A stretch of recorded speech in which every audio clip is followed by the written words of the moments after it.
Hi hello नमस्ते। नई कहानी मेरी ज़ुबानी इस चैनल पर मैं रेणुका आप सभी का स्वागत करती हूँ। आज हम सुनेंगे एक छोटी सी कहानी जिसका नाम है चालाक बकरी। एक छोटा सा गांव था। उस गांव में एक गरीब किसान रहा करता था। उसके पास एक बकरी थी जिसके 2 बच्चे थे और वो काफ़ी छोटे थे। इस कारण वह बकरी हमेशा उनके साथ रहती थी। गांव के पास ही एक बड़ा सा जंगल था और उस जंगल में काफ़ी खूंखार प्राणी रहा करते थे। इस कारण उस जंगल में जाना कोई भी उचित नहीं समझता था और जंगल से दूर ही रहते। लेकिन उस किसान का घर जंगल के काफ़ी करीब था। इस कारण उस बकरी को डर लगा रहता कि कहीं मेरे बच्चे इस जंगल में न चले जाए। ऐसे ही एक दिन वह बकरी बैठी थी क्योंकि उसके पैर में चोट थी और वह बच्चों पर ध्यान नहीं दे पा रही थी। उसमें से एक छोटा बच्चा टहलते टहलते उस जंगल में चला गया।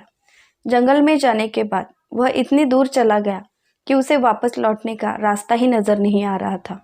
थोड़ी देर बाद वह रोने लगा। उसे लगा अब मैं खो चुका हूँ। मेरी माँ मुझे कभी नहीं मिलेगी। माँ की बात अगर मैंने सुनी होती तो आज मैं यहाँ तक नहीं आता और मैं अपने माँ के साथ और अपने भाई के साथ होता।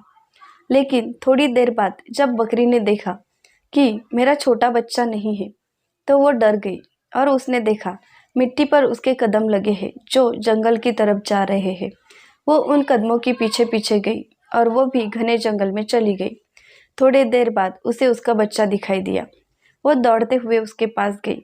तब उसे उसके दर्द का कोई भी अनुमान नहीं रहता था क्योंकि उसका बच्चा खतरे में आने वाले था। थोड़ी देर बाद वह उसे लेकर जंगल से बाहर जाने के बारे में सोचने लगी। तभी उनके सामने कुछ जंगली प्राणी आ गए और उन्होंने उन दोनों को घेर लिया। अब उन पर मुसीबत आ चुकी थी क्योंकि उन दोनों का जीने का कोई हो ही नहीं सकता था। जीने की तो उम्मीद उन दोनों ने छोड़ दी थी। उसने थोड़ी देर सोचा और उनसे कहा, तुम लोग मुझे खाओगे तो शेर के हाथे तो मारे जाओगे। तब उन प्राणियों ने कहा, यह कैसे हो सकता है। तब उस चालाक बकरी ने कहा, शेर ने हमें कहा है कि तुम यहीं रुकना, मैं अपने बीवी को लेकर आऊँगा और तुम दोनों को मार कर खाऊंगा। इसीलिए मैं यहाँ पर रुकी हूँ। क्या मैं यहाँ से भाग नहीं सकती थी? ऐसे ही क्यों रुकी हूँ? मुझे पता है मैं कहीं भी जाऊँ शेर मुझे खा ही लेगा। इसी कारण मैं यहाँ रुकी हूँ। उन लोगों को लगा अगर शेर ने हमें यहाँ देख लिया तो हमें मार डालेगा। इससे अच्छा होगा कि हम यहाँ से भाग जाए। वह वहाँ से दुम दबा के भाग गए। बकरी को अच्छा लगा। उसने सोचा अब हम यहाँ से भाग जाएंगे। थोड़ी देर वह चलने लगी। चलते चलते वो थोड़ी ही आगे नहीं गई थी कि सच में वहाँ शेर आ गया। शेर को देखते ही वह डर गई। शेर ने बकरी से कहा, वाह वाह, कितने दिनों बाद ऐसा मांस खाने को मिलेगा। बकरी ने कहा, शेर महाराज हमें खा लीजिएगा, लेकिन याद रखना आपकी बीवी ने हमें यहाँ रुकने के लिए कहा है। उन्होंने कहा है मेरा पति हर रोज़ मेरे लिए शिकार लाता है। आज मैं उनके लिए ये ताज़ा ताज़ा मांस लेकर जाऊंगी और उन्हें खिलाऊंगी। शेर को लगा हो सकता है कि यह इसी कारण यहाँ पर रुकी होगी। उसने कहा अगर मैं इन्हें मारूंगा तो मेरी बीवी को बिल्कुल अच्छा नहीं लगेगा। इससे अच्छा होगा कि मैं यहाँ से चला जाऊँ और मुफ्त में मिला ही खा लूँ। वो वहाँ से चला गया।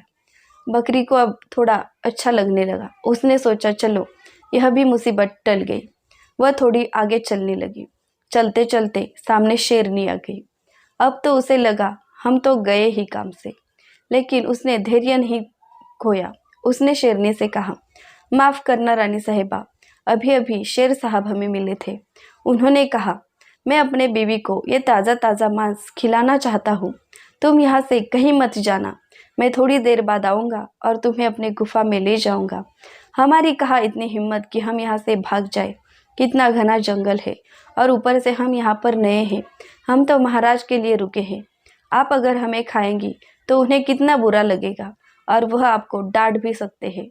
शेरनी ने सोचा चलो हमें मुफ्त का ही तो मिल जाएगा, चलते हैं। वह अपनी गुफा की तरफ लौट गई। बकरी को अब और रुकना उचित नहीं लगा। उसने अपने बच्चे से कहा, तुम्हारे अंदर जितनी भी जान है वो लगा लो और मेरे पीछे दौड़ना शुरू कर दो। उन दोनों ने अपनी जान को हथेली पे रखा और दौड़ने लगे। थोड़ी ही देर बाद वह उस गांव में आ पहुंचे और तब उस चालाक बकरी ने अपने बच्चों से कहा, अगर आज के बाद कभी भी इस जंगल की तरफ जाओगे तो तुमने तो देखा ही है कैसे है जानवर बड़े बड़े। छोटा बच्चा डर रहा था, डर के कारण वह कांप रहा था। उसने अपने भाई से कहा, भैया कभी भूल से भी इस जंगल में मत जाना, कितने खतरनाक जानवर रहते हैं और मानो अब हमें चीर फाड़ कर खा ही जाएंगे, ऐसी निगाहों से हमें देखते हैं।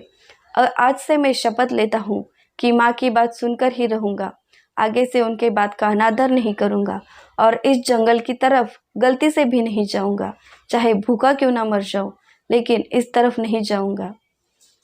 तो इस तरह उस चालाक बकरी ने अपनी और अपने बच्चे की जान बचाई। उसकी सूझबूझ आज उसके काम आई थी, इसी कारण उनकी जान बच गई थी।